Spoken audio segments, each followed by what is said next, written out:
Hello friends, welcome to my channel. I am CS Bharti Gupta. Our today's topic of this video is on major amendment that has been done in case of annual return. Yes friends, one of the major amendment that has been done in case of annual return.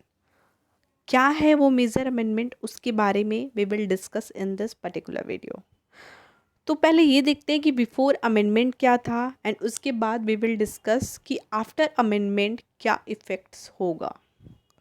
Before amendment as we all know that कि जितनी भी company है सबको जो annual filing करने पड़ते हैं annual return के, उसको MGT 7 फॉर्म के थ्रू करने होते हैं. फॉर्म नंबर MGT 7 फाइल करने होते हैं. ये we all know that about these things. So अब मेजर अमेंडमेंट क्या आया है. मेजर अमेंडमेंट ये आया है, पहले तो ये जो इफ़ेक्टिव डेट है वो है 5 मार्च 2021. इसमें ये बोला गया है, इसमें नोटिफिकेशन में ये बोला गया है कि जितनी भी स्मॉल कंपनी हैं, जितनी भी कंपनियां हैं, सबको फॉर्म नंबर MGT 7 फाइल करने होंगे except 1% company and second one is small company.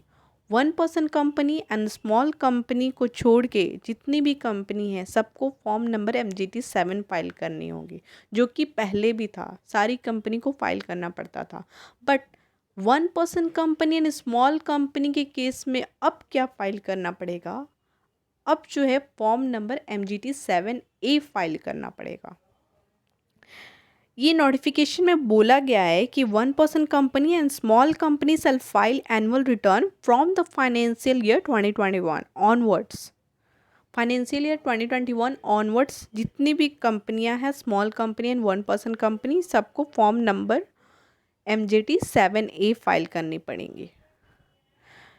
इस मैटर में एक चीज़ मैं क्लैरिफाई आपको करनी चाहूँगी फ्रेंड्स कि देखिए, अभी रिसेंटली एक अमेंडमेंट आया है related to small company definition. Small company के डेफिनेशन में एक अमेंडमेंट आया था.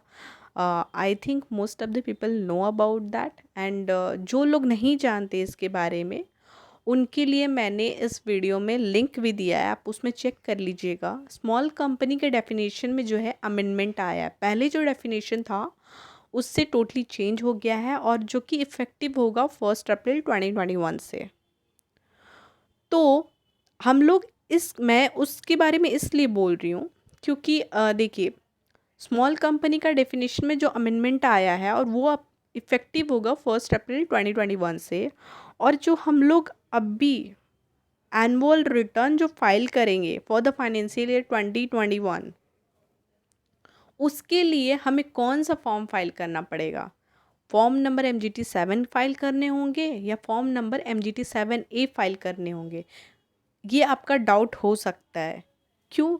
क्योंकि आप ये सोचेंगे कि हम अपने कंपनी को, स्मॉल कंपनी में जो डेफिनेशन में अमेंडमेंट आया है उसके हिसाब से स्मॉल कंपनी कंसीडर करें या जो ओल्ड डेफिनेशन था उसके हिसाब से अपने कंपनी को स्मॉल कंपनी कंसीडर करें. तो इस केस में मैं आपको ये क्लैरिफाई करना चाहूँगी कि ये जो डेफिनेशन का जो अमेंडमेंट हुआ है स्मॉल कंपनी का, वो इफ़ेक्टिव होगा अप्रैल से.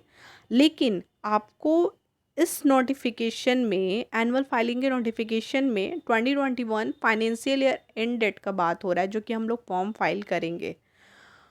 तो इस केस में हम लोग जो स्मॉल कंपनी का ओल्ड डेफिनेशन था that is related to paid up capital of that is 50 lakh and turnover up 2 crore, उसको हम लोग कंसीडर करेंगे. तो आप भी अपने केस में ये ध्यान रखिएगा कि अगर आपका कंपनी स्मॉल कंपनी होता है as per the old definition, then in that case you have to file form number MGT 7A.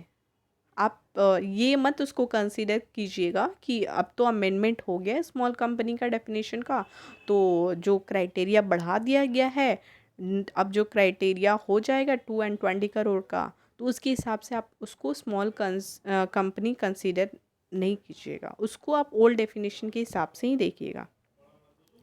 तो ये एक मेजर अमेंडमेंट हुआ है in case of annual return. I hope I have clarified all your doubts, friend. If you like my videos, then please like, share and subscribe my channel. Thank you.